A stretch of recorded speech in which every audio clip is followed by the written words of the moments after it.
Selamat pagi Bapak Ibu sekalian. Assalamualaikum warahmatullahi wabarakatuh. Waalaikumsalam.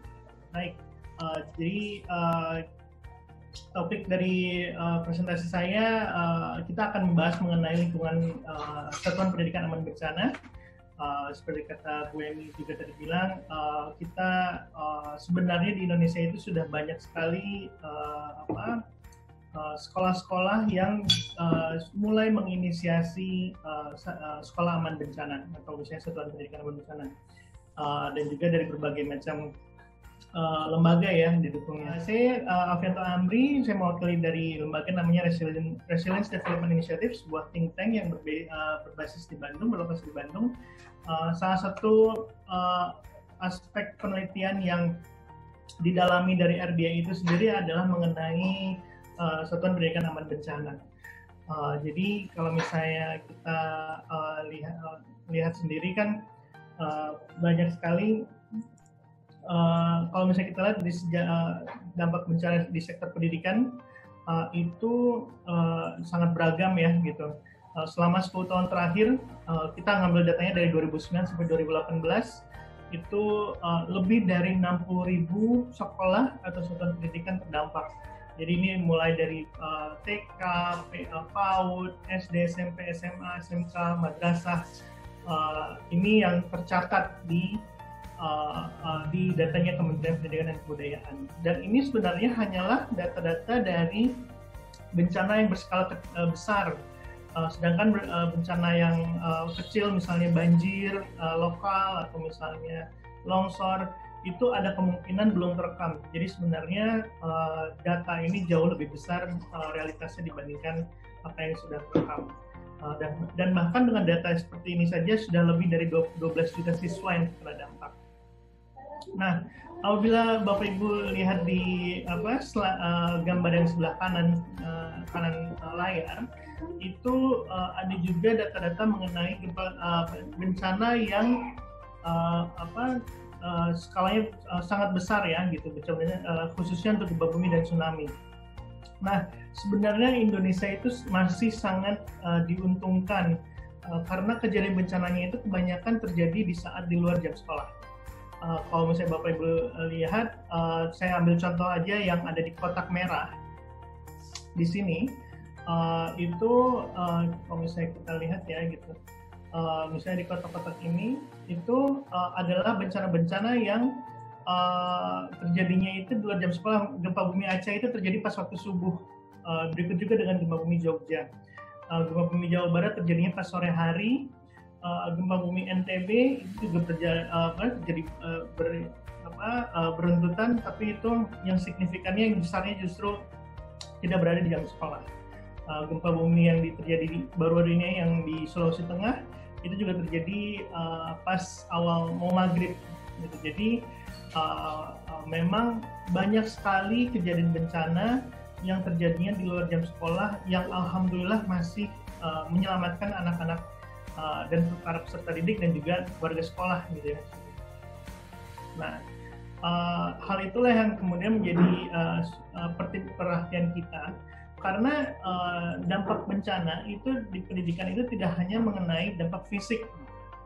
Kalau misalnya kita lihat dari berbagai penelitian yang ada, dampak fisik itu di anak-anak mereka bisa menyebabkan kematian, luka-luka, disabilitas, mereka menjadi lebih rentan sakit, kekurangan gizi, bisa juga terpisah dengan orang tuanya. Ada juga kekerasan yang mungkin terjadi berdasarkan penelitian yang sudah ada, kejadian bencana itu meningkatkan potensi kekerasan domestik dan juga kekerasan seksual.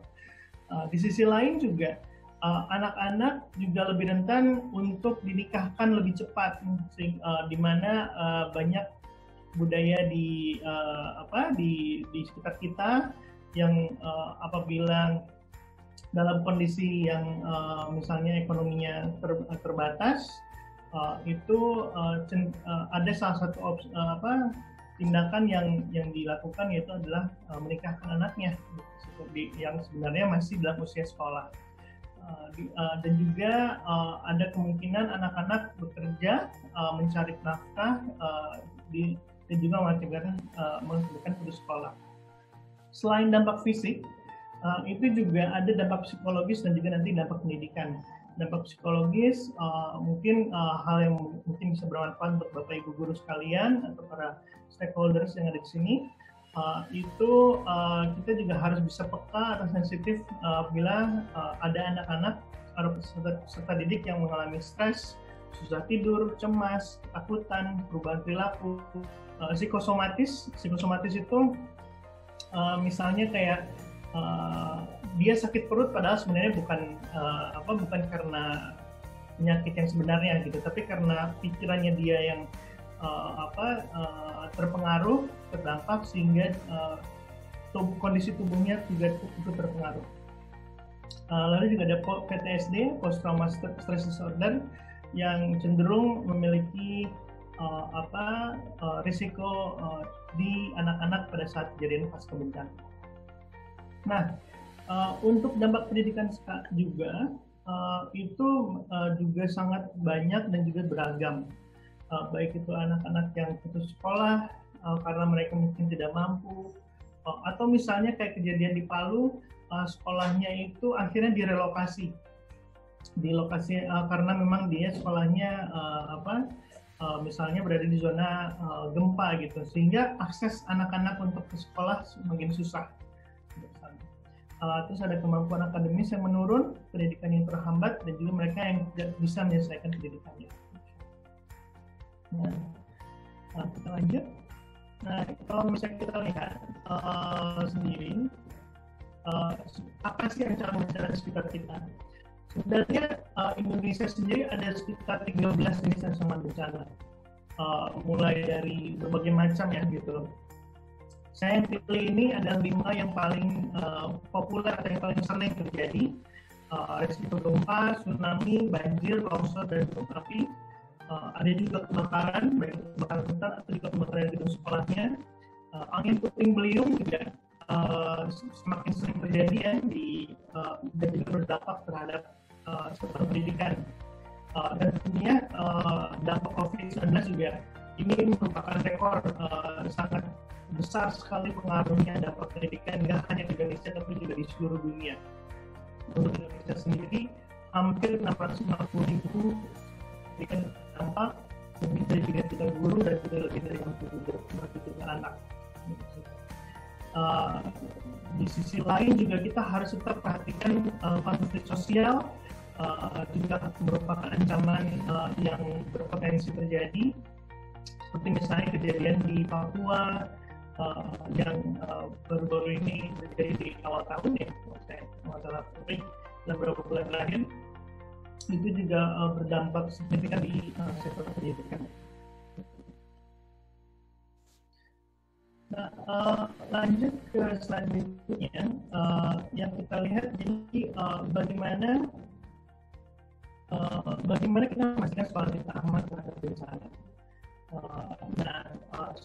Tadi saya sangat sepakat dengan apa yang Bu Emi bilang, bahwa ini sebenarnya adalah kerjasama untuk seluruh stakeholder, kerjasama seluruh pihak warga sekolah. Nah, warga sekolah itu tidak hanya guru dan anak-anak, tapi juga nggak hanya guru saja dan juga kepala sekolahnya saja gitu, tapi juga murid juga harus berperan aktif, orang tua juga harus bisa berkontribusi dan juga beraktif dalam memastikan sekolah anak-anaknya itu aman. Warga sekitar sekolah juga sangat berperan krusial. Kalau misalnya terjadi sesuatu, misalnya banjir bandang atau misalnya gempa, maka warga di sekitar sekolah yang akan kemungkinan membantu di awal kejadian yang biasanya. Dan juga tentunya pemerintah, baik itu pemerintah pusat atau pemerintah daerah, dan juga di tingkat desa, kelurahan di tingkat tempatnya.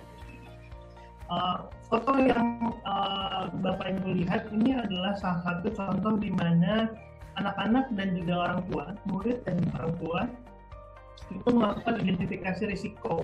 Jadi mereka menjadi kayak seperti detektif siap siaga bencana di sekolahnya. Mereka kemudian mengecek kira-kira hal-hal apa saja yang membuat mereka tidak aman kalau misalnya terjadi bencana. Dan hasil dari penelitian kita justru anak-anak banyak memberikan masukan yang sangat menarik dan sangat penting terhadap lingkungan di sekitar mereka. Hal ini juga menjadi penting di mana kita punya prinsipnya adalah berpusat pada anak. Kita harus bisa mendengarkan apa sih yang sebenarnya anak-anak khawatirkan, apa yang anak-anak cemas, takuti, dan juga apa kira-kira usulan mereka seperti apa. Karena di sisi lain anak-anak memiliki hak untuk pendidikan yang berkualitas, tapi juga anak-anak juga memiliki hak untuk bisa berpartisipasi aktif. Mereka harus bisa punya suara dalam proses, termasuk juga dalam memastikan sekolah aman terhadap bencana. Nah, kalau kita lihat, saya ngambil sampel aja di sini, sudah banyak sekali sekolah-sekolah yang terdampak akibat bencana ya, gitu.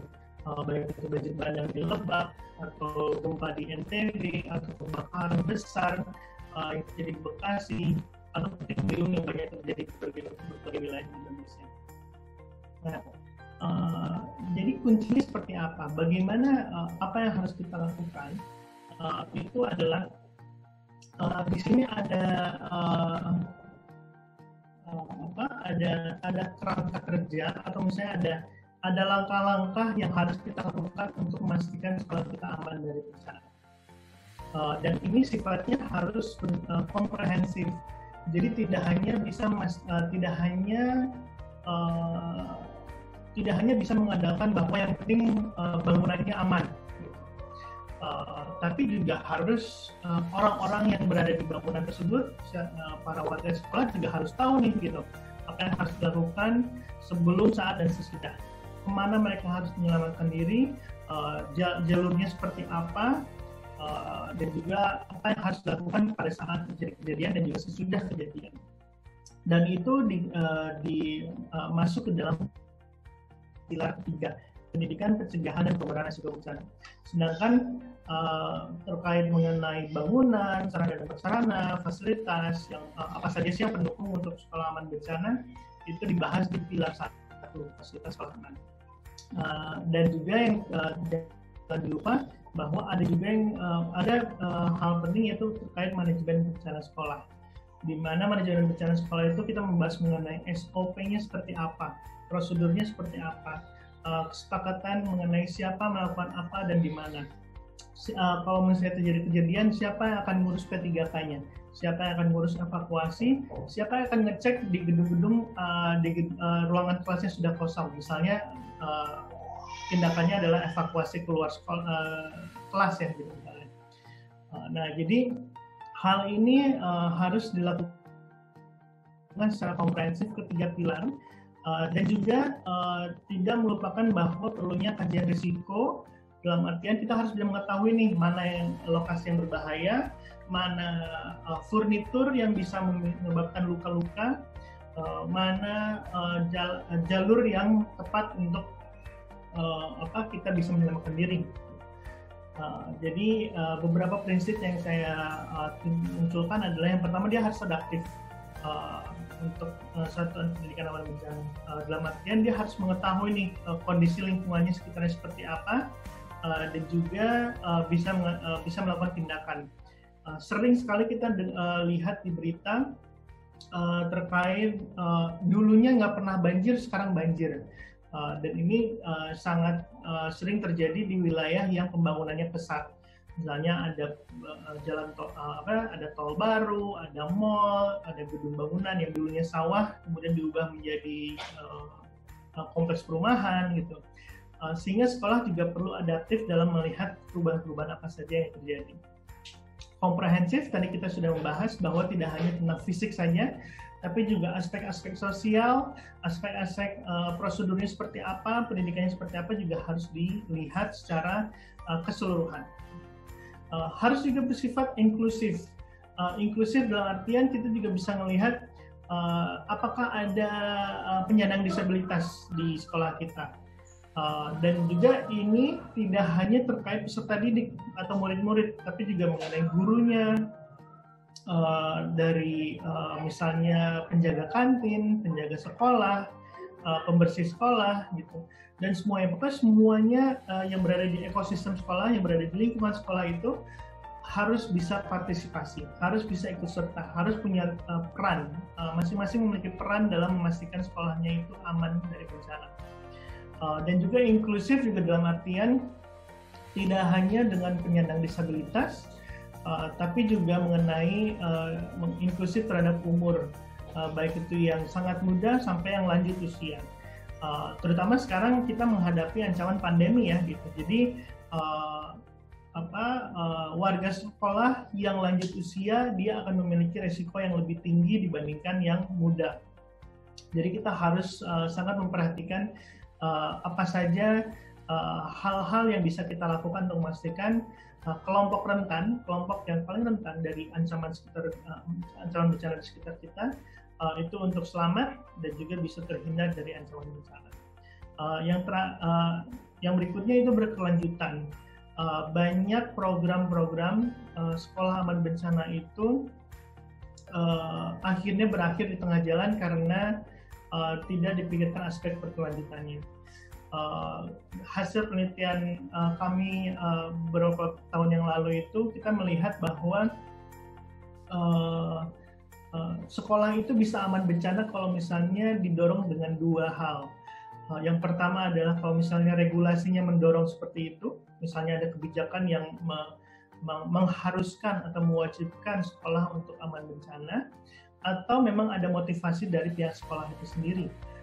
Jadi dua hal nih rumusnya atau resepnya untuk SPA, untuk sekolah aman bencana.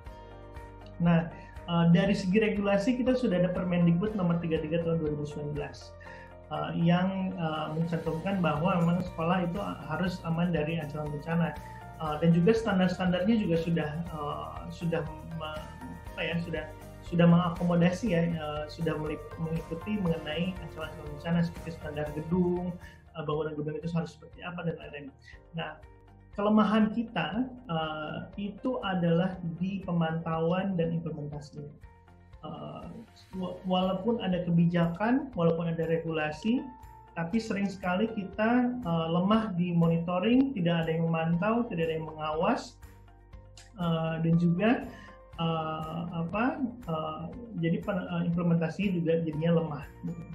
Nah, makanya setelah kita lihat resepnya itu harus ada dua ini nih gitu, nggak bisa hanya regulasi saja, tapi juga harus melihat mengenai motivasinya seperti apa. Harus ada willingness atau harus ada keinginan dari pihak sekolah sendiri, baik itu dorongan dari guru atau kepala sekolah atau dari orang tua atau juga dari peserta didik seperti anak-anaknya, sehingga sekolah aman bencana itu bisa terwujud. Nah, terakhir tentunya kita harus berpusat pada anak. Kita harus mengetahui kira-kira kebutuhan anak itu seperti apa secara spesifik, karena kebutuhan anak-anak berbeda dengan kebutuhan orang dewasa ya, gitu kan. Dan juga bagaimana kita bisa mendengar suara anak untuk memastikan bahwa mereka juga bisa ikut serta dalam proses-proses kesiapsiagaan dan penanggulangan bencana. Berdasarkan studi yang ada, anak-anak yang terlibat secara aktif jauh lebih siap dibandingkan mereka yang pasif. Anak-anak yang terlibat dalam hal mereka ikut serta dalam mengetahui hal-hal mana yang berbahaya, atau juga menyusun kebijakan, menyusun protap, prosedurnya gitu.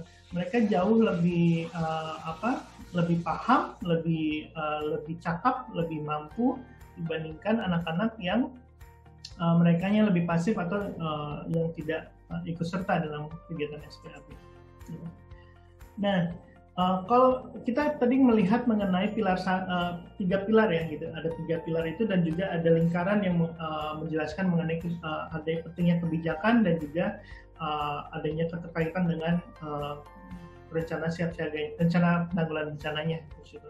Nah, khusus untuk fasilitas aman bencananya itu sendiri, itu ada beberapa hal yang sudah diidentifikasi. Tapi kembali, prinsipnya ini adaptif.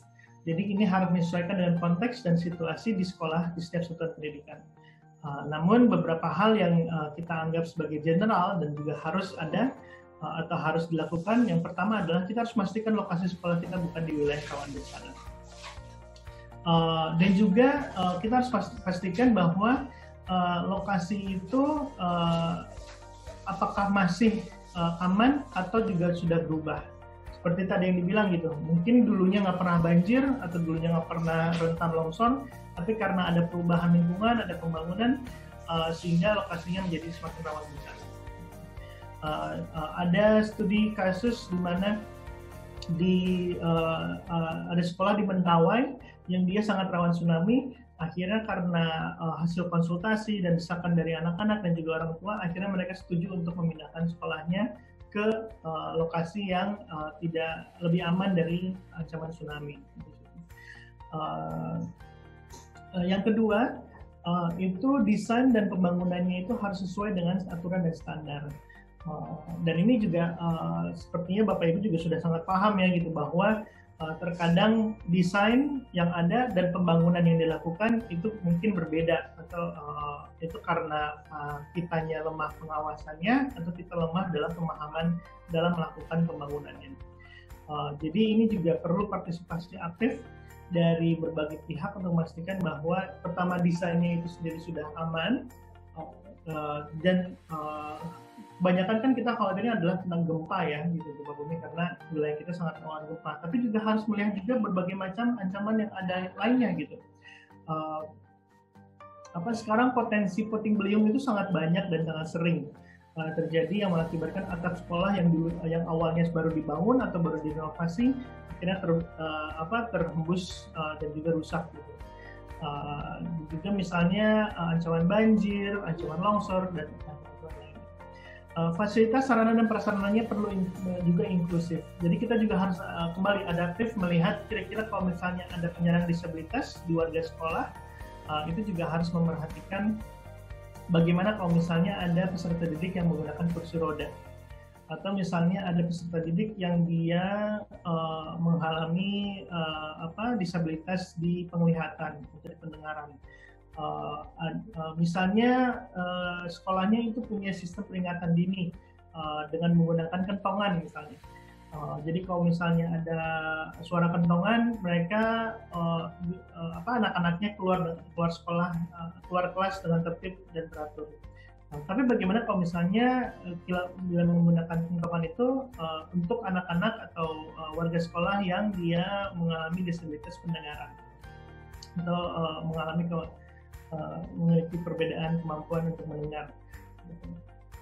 Dan ini sudah banyak sekali trik-triknya yang bisa digunakan, baik itu menggunakan simbol, warna, visual, atau misalnya dengan suara tertentu gitu. Dan banyak contohnya yang sudah bisa kita terapkan di sekolah kita. Gitu. Berikutnya, rehabilitasi dan rekonstruksi bangunan. Kalau misalnya di dalam pasca bencana, pastikan bahwa pembangunannya itu justru bisa membuatnya lebih baik. Jangan sampai bangunan yang ada, kemudian dibangun bangunan sekolah yang ada terkena dampak bencana, misalnya banjir, tapi dibangun kembali dengan desain yang sama. Sehingga nanti kalau misalnya banjir kan berulang ya gitu. Hampir semua kejadian bencana itu berulang. Tergantung periodenya saja yang berbeda. Kalau misalnya banjir itu berulang, nanti banjir berikutnya kita ngebangun lagi dong. Nah itu tentunya sangat tidak diinginkan, karena ini adalah pengaruhnya ke anak-anak kita, serta para peserta didik dan juga guru dan tenaga pendidikan lainnya. Retrofitting itu istilah mengenai kekuatan bangunan sekolah, misalnya untuk gempa, misalnya ada bangunan sekolah yang kita tahu ternyata kolom-kolomnya perlu diperkuat gitu. Atau misalnya dindingnya ini kemungkinan setelah dilihat ternyata banyak retak-retaknya nih gitu. Jadi sehingga perlu ada retrofitting dan penambahan tindakan penguatan lainnya gitu. Untuk memastikan kalau misalnya terjadi gempa itu tidak akan rubuh. Gitu. Maintenance atau perawatan itu sangat penting, dan paling sering kita yang saya amati itu kita lalai dalam hal perawatan. Dalam artian bahwa setiap barang, setiap hal yang kita punya itu pasti kita perlu melakukan perawatan. Nah, apakah anggaran di satuan pendidikan, anggaran di sekolah-sekolah Bapak dan Ibu sekalian itu juga meliputi perawatan bangunan? Gitu. Dan apakah sudah dijadwalkan melakukan perawatan bangunan? Selain bangunan fisik, hal juga yang cukup krusial itu adalah penataan ruang kelas. Ada beberapa kasus di mana anak-anak akhirnya luka-luka dan juga bahkan mengakibatkan kematian. Di saat mereka gempa, mereka kemudian keluar dengan panik gitu, sehingga mereka terbentur furnitur, atau terkena meja, atau terkena pecahan kaca gitu di situ, yang sehingga mengakibatkan bahaya ke peserta didiknya itu sendiri. Dan juga yang harus perlu diamati adalah, yang perlu diingat berhubung kita di wilayah rawan gempa, hal yang sebaiknya dilakukan, apalagi di ruang kelas, pada saat terjadi gempa itu adalah berlutut berlindung bertahan. Masih banyak yang keliru dan juga masih banyak yang instingnya adalah segera lari keluar ruangan gitu. Dan justru ini sangat berbahaya sekali. Berdasarkan pengalaman dan juga dokumentasi yang ada, itu ada kasus-kasus di mana anak-anak itu akhirnya meninggal di pintu ya gitu, karena mereka berdesak-desakan segera ingin keluar. Ada yang terinjak-injak, ada kasus di saya lupa di Iran atau di Pakistan, di mana anak-anak sekolahnya itu banyak yang meninggal karena proses evakuasinya yang tidak benar. Jadi pada saat terjadi guncangan gempa, terutama di ruang kelas, itu adalah yang dilakukan berlutut berlindung bertahan, berlindung di bawah meja gitu. Apabila memungkinkan. Tapi yang penting itu adalah jangan lari, tetap tenang dan jangan panik, karena di saat kita berada di ruangan penuh dengan anak-anak, kalau misalnya kita semuanya bergerak menuju satu tempat, satu pintu, itu akan justru berakibat fatal. Sekolah anak saya dulunya nggak punya meja gitu, jadi belum tentu pesan-pesan berlindung di bawah meja itu harus dilakukan di semua lokasi gitu. Banyak sekolah juga yang mungkin tidak menggunakan meja, ya karena tinggal melakukan cara posisi berlutut dan bertahan yang benar. Lalu lanjut fasilitas pendukung, misalnya alat pemadam kebakaran, adanya P3K, adanya senter misalnya, atau misalnya peralatan-peralatan lainnya itu penting. Dan ini sangat kontekstual sekali, sangat disesuaikan dengan situasi. Daerah yang banjir, mungkin pelampung lah yang menjadi salah satu yang harus ada gitu. Atau misalnya tali untuk penyelamatan. Dan lain-lainnya. Beda juga untuk gempa, beda juga untuk tsunami, beda juga untuk hal-hal lainnya. Pengawasan secara berkala, kapan terakhir kali gedung Bapak Ibu diinspeksi untuk melihat keamanannya seperti apa? Itu juga perlu kita refleksi lagi nih gitu. Kalau misalnya terjadi sesuatu, tidak hanya semua nyawa kan, semua jiwa sangat berharga ya, terutama ini anak-anak kita. Dan juga baik itu para guru dan juga tenaga pendidikannya. Dan juga terakhir tentunya yang paling penting adalah pendidikan mengenai bangunan aman bencana itu sendiri gitu. Studi yang ada itu menunjukkan bahwa apabila orang tidak mengetahui kenapa dilakukannya, itu cenderung orang-orang akan lalai. Jadi setiap warga sekolah juga harus mengetahui reasoningnya seperti apa. Alasannya kenapa harus ada kotak P3K, kenapa harus ada tangga, kenapa harus ada center, kenapa harus ada alarm untuk tanda evakuasi. Gitu. Misalnya contohnya kayak sistem alat peringatan dini ya gitu, yang kalau misalnya Bapak Ibu familiar, akhirnya dijarah, diambil besi-besinya yang berada di lautan itu, kemudian akhirnya pada saat kejadian tsunami, si tanda peringatan dini ini, si buoy ini tidak berjalan gitu dengan semestinya karena penjaraan tersebut. Nah ini karena minimnya edukasi yang ada, minimnya kesadaran pemahaman yang ada. Nah, jadi kembali ke pertanyaannya adalah apa saja ancaman bencana sekolah di sekitar kita? Lima ancaman inilah yang paling populer, yang paling sering terjadi atau yang bila terjadi itu memberikan dampak paling besar di Indonesia: tsunami, banjir, gunung meletus, kebakaran, dan gempa bumi. Jadi ini juga harus perlu kita perhatikan seperti apa, dan masing-masing juga memiliki tindakan-tindakan yang berbeda.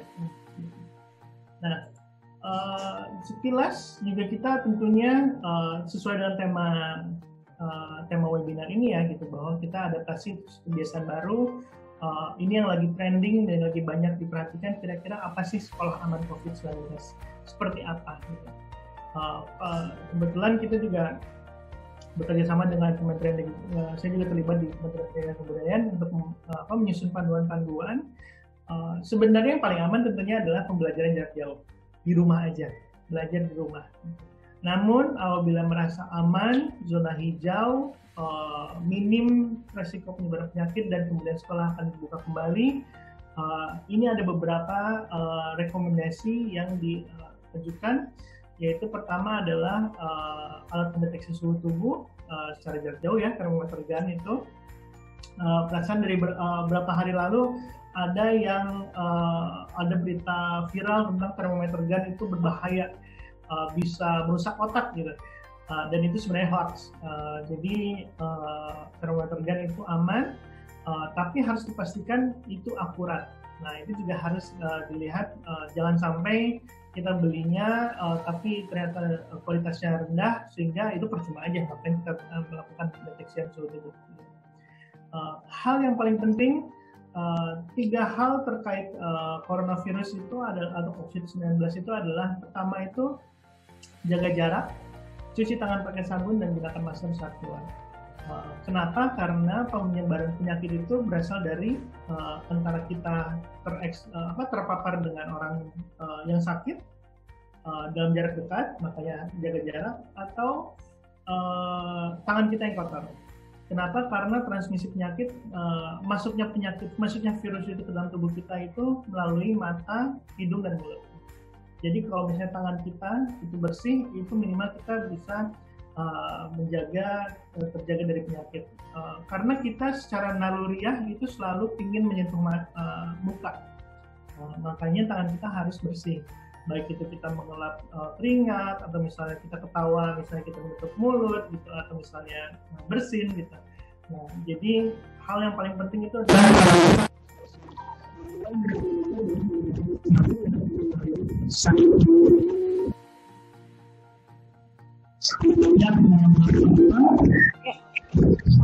Pak Afianto, mohon maaf suara Bapak agak terputus-putus, Pak.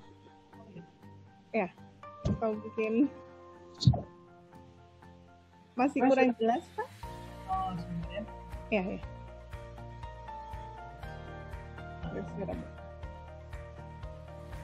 Baik, bisa kita lanjut? Ya. Ya. Jadi yang paling direkomendasikan adalah sabun dan air mengalir. Banyak metode yang bagaimana cara mencuci tangan yang benar, dan ini harus dipraktekkan dan juga dipahami oleh seluruh warga sekolah. Ruang kesehatan yang cukup memiliki peralatan kesehatan terutama untuk isolasi. Jadi kalau misalnya kita tahu ada gejala, baik itu demam, batuk, pilek, demam di atas 38 derajat Celcius, itu sudah harus bisa diisolasi. Apabila tidak bisa menyediakan tempat cuci tangan dan sabun, bisa menggunakan hand sanitizer. Penataan meja juga harus berjarak kembali, karena penyebaran penyakit itu adalah karena semburan air liur dari bersin, batuk, dan berbicara. Menggunakan masker dan face shield, dan ini sangat menantang buat kita karena kita bukan orang yang biasa menggunakan masker dan face shield. Biasanya kan ini para tenaga kesehatan yang menggunakan ini secara dalam durasi yang panjang, sehingga perlu juga diatur waktu belajar, dan juga bagaimana memanfaatkan waktu berbuka. Mungkin berapa 15 menit atau setengah jam kita menggunakan masker, habis itu kemudian kita bisa keluar kelas dan kita mengatur jaga jarak dan kemudian melanjutkan belajarnya. Yang penting juga sirkulasi udara itu harus bagus, membuka jendela, membuka pintu sehingga ada aliran sirkulasi udara dari luar ke dalam dan juga kemudian udara di dalam keluar. Dan juga pemantauan kondisi kesehatan yang rutin. Salah satu contoh terkait salah satu ancaman bencana lainnya yaitu gempa, itu adalah memastikan bangunannya tahan gempa. Saya tidak akan secara detail, secara teknis ya gitu untuk mengenai kegempaannya, tapi hal yang perlu diingat itu adalah bukan gempanya yang membunuh, tapi sebenarnya bangunannya. Jadi kita juga harus memperhatikan gitu bahwa bangunan sekitar kita itu aman dari gempa, dan juga kalau misalnya terjadi sesuatu apa yang akan kita lakukan. Nah, seperti Bapak Ibu sekalian sekarang apabila terjadi gempa, saat ini terjadi sekarang kita lagi webinar, apa yang akan Bapak Ibu lakukan? Apabila tindakannya berlutut berlindung bertahan, tandanya berlindung di mana? Gitu.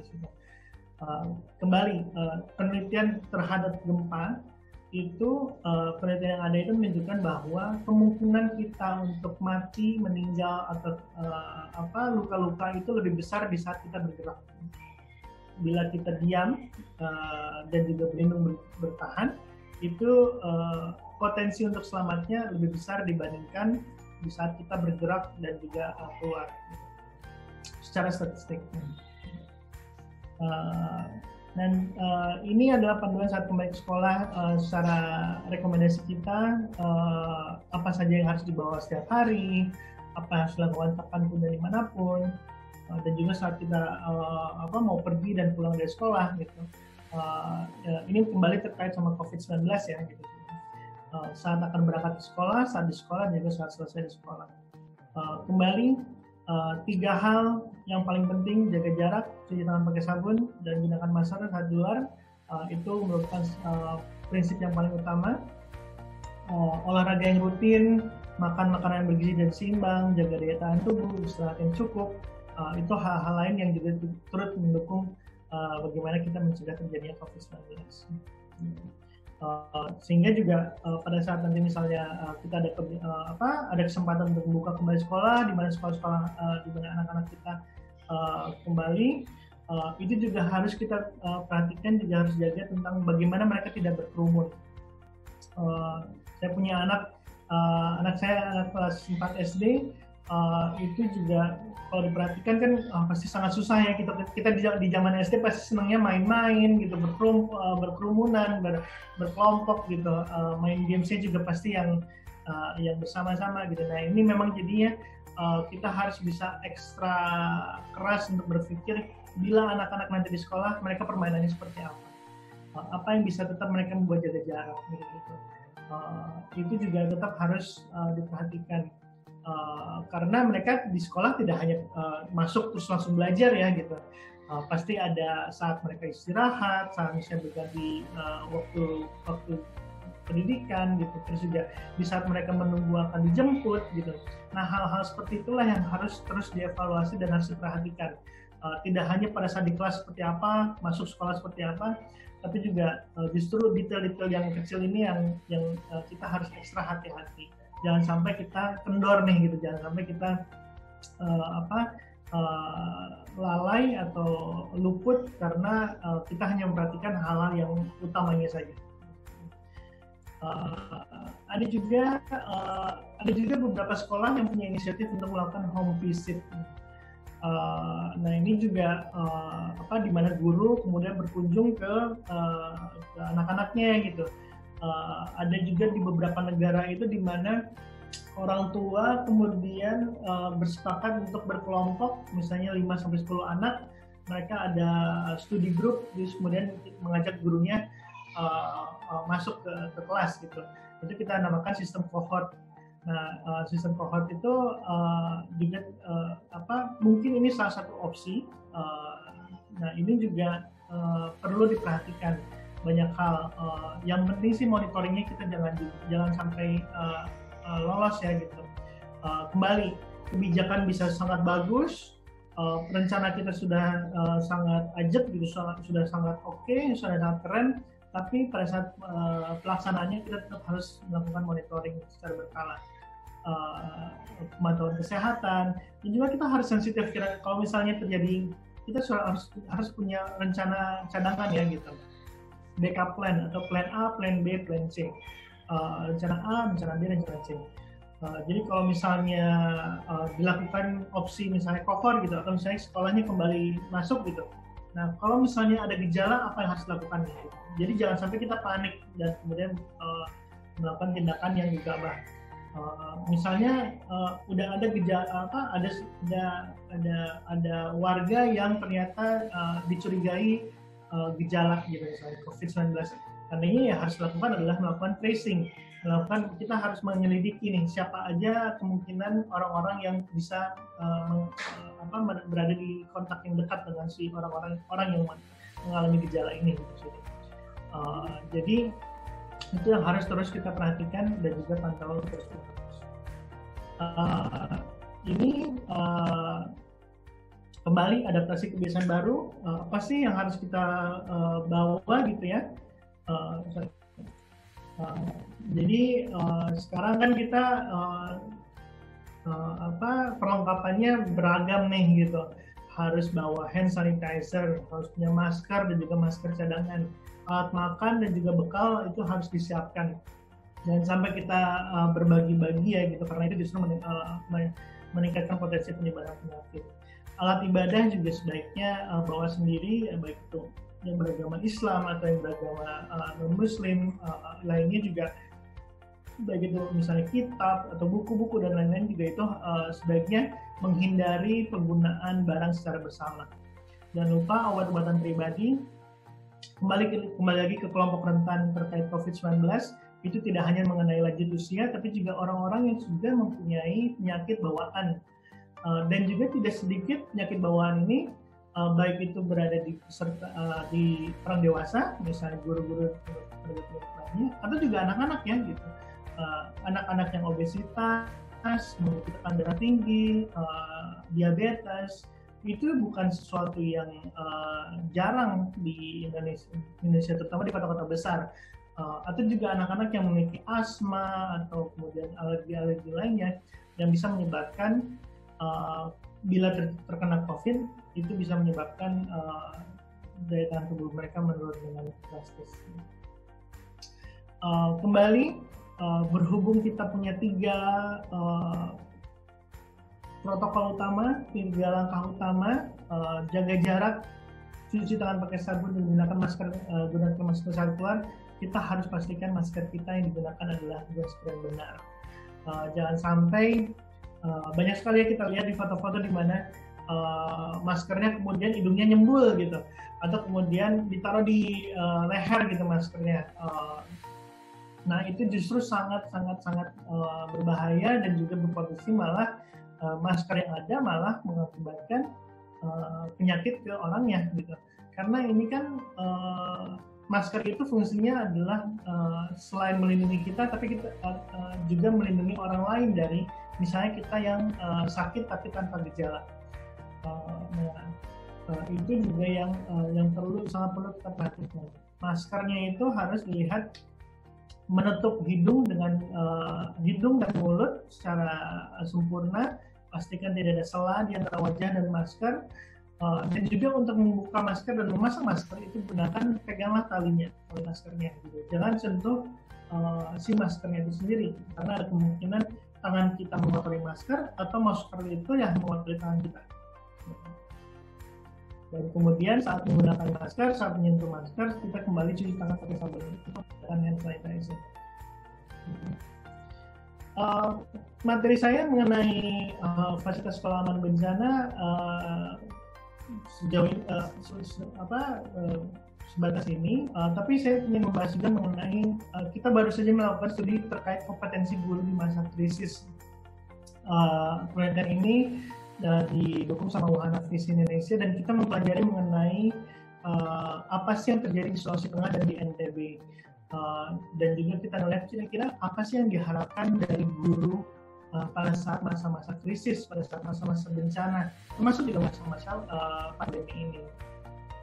Nah, kalau kita lihat berdasarkan hasil studi yang ada, itu mohon maaf pakai bahasa Inggris, tapi saya usahakan untuk gunakannya gitu, bahwa pendapat orang dewasa, jadi kita mendapat penelitiannya kita pisahkan antara orang tua, guru-guru dan anak-anak laki-laki dan anak-anak perempuan.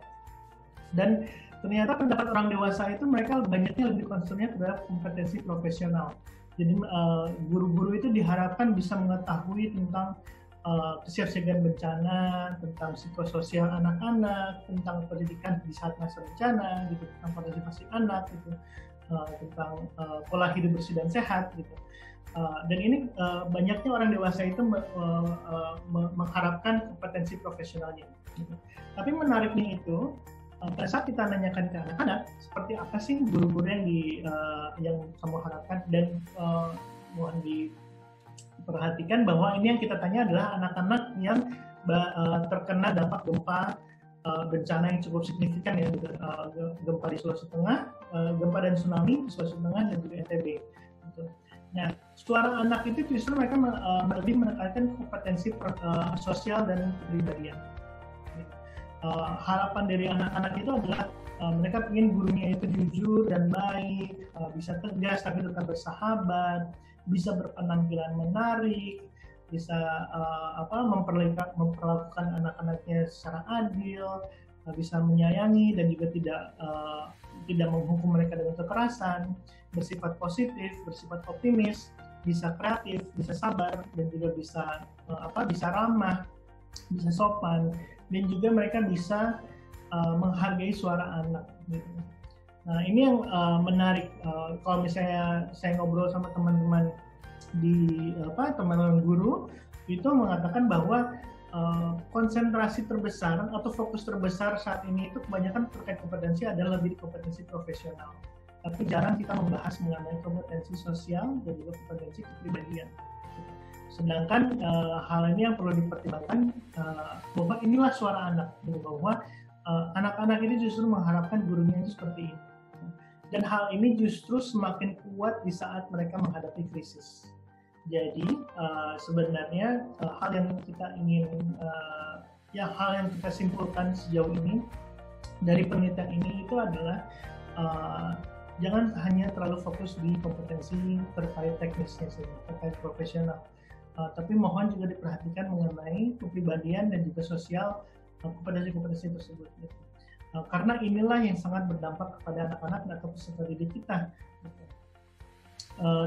Terakhir, kompetensi mengenai pedagogi itu juga cukup banyak muncul di kedua dewasa dan juga anak-anak, yaitu tentang mengenai bagaimana bisa mengajar secara efektif.